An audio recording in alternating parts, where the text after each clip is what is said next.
पाकीज़ा किसकी सोच है, पाकीज़ा किसकी सोच है, कुरान की तरह मिलता है कौन मौत से, उस्मान की तरह रखा है किसके सर पे हयादारियों का ताज, आंखें हैं किसकी अर्श के मेहमान की तरह, किस हाथ को नबी ने कहा है गनी कहा, बैअत है किसकी बैअत उस्मान की तरह, बैअत है किसकी बैअत उस्मान की तरह। हजरत इमाम हुसैन पर आइए, 3 पैगाम आपकी खिदमत में आ रहा है, जल्दी से निकल जाएगा। तालीमी बेदारी कॉन्फ्रेंस है, उसके हवाले से सिर्फ 1 पैगाम आएगा। अली और फातिमा के हवाले से आखिरी पैगाम आएगा। मुश्किल से 15 से 20 मिनट में मेरे हिस्से का जलसा मुकम्मल हो जाएगा। सुनने के लिए तैयार है? जोश के साथ हाथ उठाइए इंशाअल्लाह। आप भी सोचेंगे हाथ में दर्द हो जाएगा, क्योंकि आपको नींद का बहुत देर तक झटका लगा है, इसलिए मैं आपको इस हाल में अगर छोड़ दूं तो सिवाय जनाजा पढ़ाने के और कोई मौका हमको नहीं मिलेगा। ध्यान से सुनिएगा, जल्दी से निकल जाएगा। अल्लाह जज़ाए खैर दे, बहुत अच्छा आप सुन रहे हैं। तालीमी बेदारी कॉन्फ्रेंस है, इसके हवाले से आप पैगाम सुन लीजिए।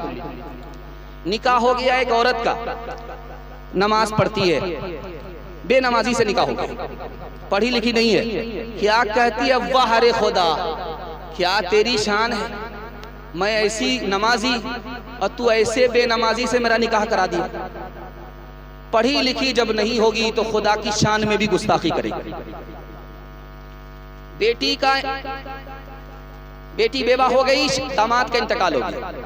अब लोगों ने कहा कि जवान बेटी है, दोबारा निकाह कर दो, सुन्नत है, नबी की सुन्नत है, जवान बेटी का दोबारा निकाह करो। तो क्या कहती है?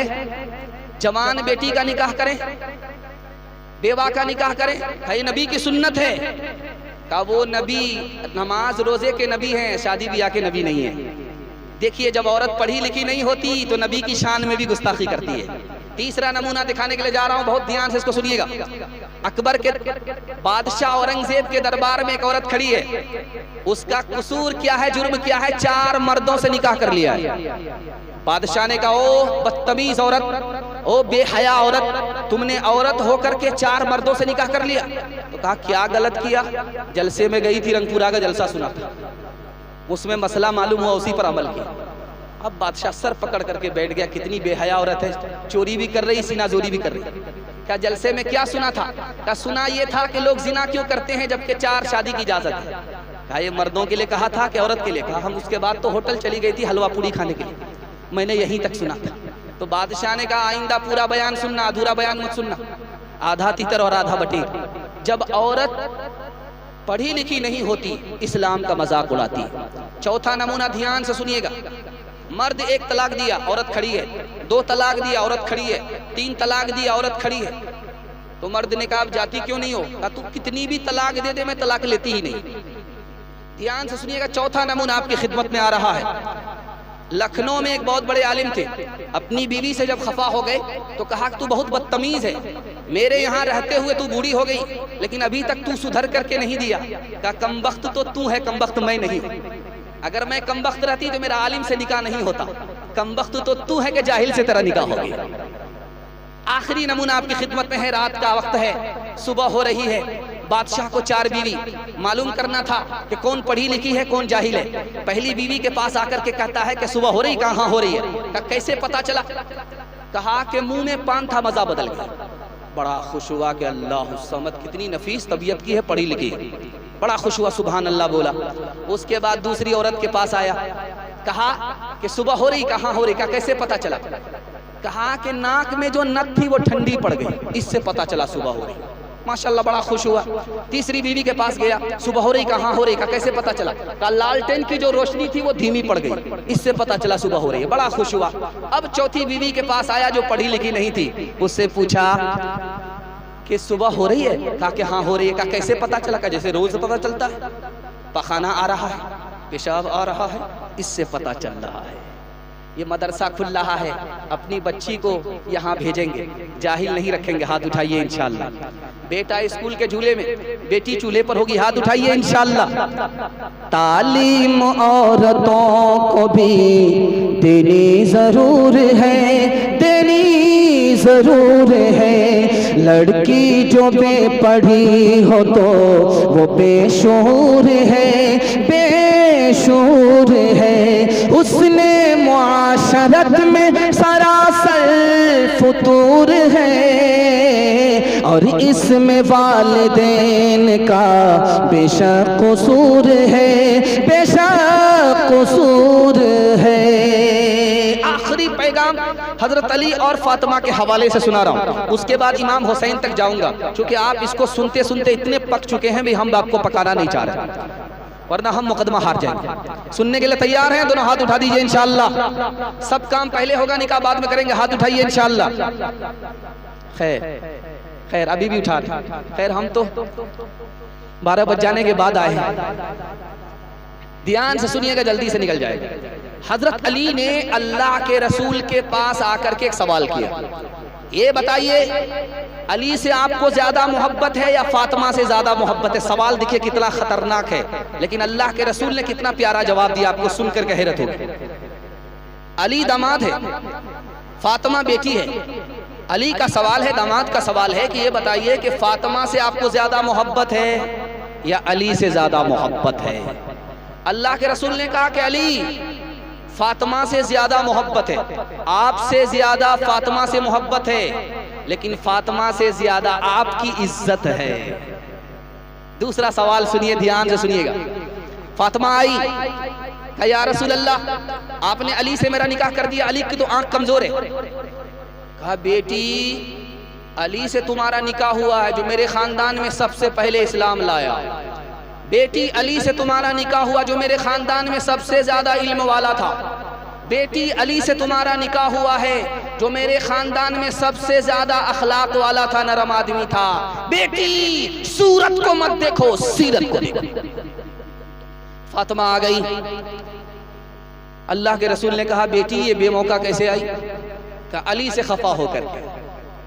कहा कि बेटी, अली तुम्हारे शौहर हैं, मैं तुम्हारा बाप हूं।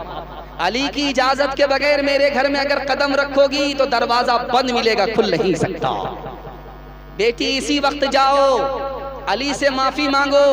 अगर तुमने माफी नहीं मांगी, अली ने तुम्हें माफ नहीं किया, तुम्हारा इंतकाल हो गया, बेटी मैं जिंदा रहा तो तुम्हारी नमाज जनाजा पढ़ाऊंगा भी नहीं, पढ़ूंगा भी। तीसरा नमूना जरा ध्यान से सुनिएगा, किस तरह उन लोगों ने जिंदगी गुजारी। अहले बैत का इस दुनिया से कैसा ताल्लुक था, ये दिखाने के लिए चाह रहा हूं। अली ने कहा कि जल्दी से जाओ फातिमा, नबी के पास गुलाम आए हैं, बांदी आई है, नौकरानी आई है, एक नौकर लेकर के आ जाओ, एक नौकरानी लेकर के आ जाओ। फातिमा गई, वापिस आ रही हैं। अली ने पूछा कि खाली हाथ आ रही हो? कहा दुनिया लेने के लिए गई थी और अल्लाह के रसूल ने आखिरत दे दी, तस्बीह फातिमा दे दी, मैं उसको लेकर के आ रही हूँ। तो देखिए दामाद कितना बड़ा दीनदार था, उसने कहा मुबारक हो, इससे बढ़कर के तुम्हारा कोई दिन अच्छा हो ही नहीं सकता। सोने की अंगूठी शौहर को शौक हुआ, अली को शौक हुआ, सोने की अंगूठी फातिमा के हाथ में पहना दिया, उंगली में पहना दिया।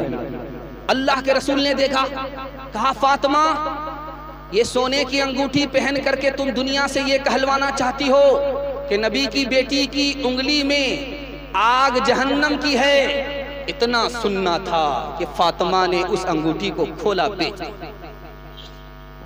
फातिमा के पास पैसा आया तो शौक हुआ, अपने बेटे को चांदी का कंगन पहना देते।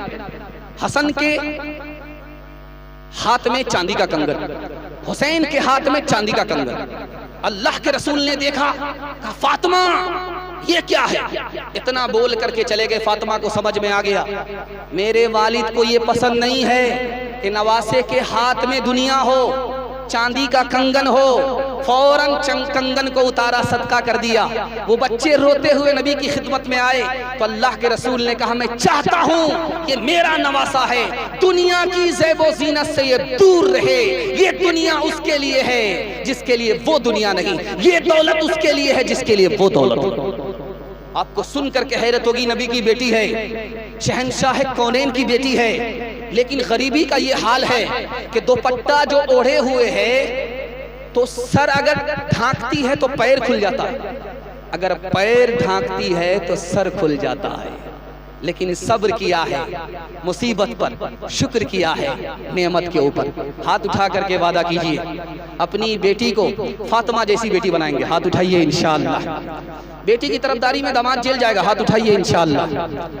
इफलास से था सईद पाक का ये हाल, घर में कोई कनीज ना कोई गुलाम था, घिस घिस गई थी हाथ की दोनों हथेलियां, चक्की के पीसने का जो दिन रात काम था, अट जाता था लिबासे मुबारक गुबार से,